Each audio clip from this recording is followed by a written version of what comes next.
होते हैं या डायबिटिक पेशेंट्स होते हैं, उनमें थकान रहती है। वो थकान इसलिए रहती है कि उनके जो कैपिलरीज है, उनके जो वेसल्स है या उनकी जो वेन्स है या जो आर्टरीज है, उसके अंदर प्लैक रहता है, मतलब वो थोड़े नैरो हो जाती है। और नैरो होने की वजह से उसमें से जो जाने वाला जो ब्लड सप्लाई होता है वो थोड़ा सा कम हो जाता है, और उसके वजह से वो सप्लाई जिस ऑर्गन की तरफ जा रहा है, हार्ट की तरफ जा रहा है, ब्रेन की तरफ, किडनी की तरफ या मसल की तरफ, तो वो कम होने की वजह से उस ऑर्गन का फंक्शन बहुत तरीके से कम हो जाता है और इंसान को थकावट लगने लगती है। अगर ये थकावट से अपने को बचना है तो जो कैपिलरीज है उनको क्लीन रखना पड़ेगा, वेसल्स को क्लीन रखना पड़ेगा, और किसी भी ऑर्गन को काम करने के लिए ऑक्सीजन की ज़रूरत होती है, फ्यूल की ज़रूरत होती है। तो ऑक्सीजन फ्यूल वही अगर नहीं मिला तो ऑर्गन काम नहीं कर पाएगा। इस तरह से जो डायबिटीज़ है और बढ़ा हुआ इंसुलिन है वह शरीर को ख़राब करने लगता है आहिस्ते आहिस्ते, और अपने शरीर में ब्लॉकेजेस आने लगते हैं। अगर वो ब्रेन में ब्लॉकेजेस आते तो उसको हम लोग बोलते हैं कि ब्रेन स्ट्रोक आया, हार्ट में ब्लॉकेज आते तो उसको बोलते हैं कि हार्ट अटैक आया।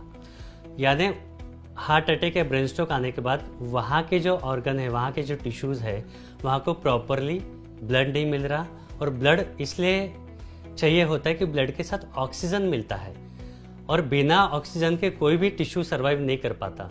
तो ब्रेन फंक्शन प्रॉपर होने के लिए, हार्ट का फंक्शन प्रॉपर होने के लिए उसको प्रॉपर ब्लड सप्लाई की ज़रूरत होती है, और वो ब्लड सप्लाई किसी भी तरह का अवरोध होता है, किसी भी तरह का ब्लॉकेज होता है तो उस टिश्यू को मिल नहीं पाता।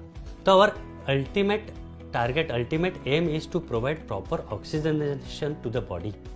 तो ही अपने वेसल्स क्लियर रहेंगे, तो ही प्रॉपर ऑक्सीजन हम लोग दे पाएंगे, तो ही अपने ऑर्गन्स अच्छे से काम कर पाएंगे और हम लोग स्वस्थ रहेंगे। थैंक यू, आपसे हमें बहुत अच्छी जानकारी मिली, और आशा करते कि हमारे लोग आपकी इस नॉलेज का, आपकी जानकारी का बहुत अच्छी तरह से यूटिलाइजेशन करेंगे।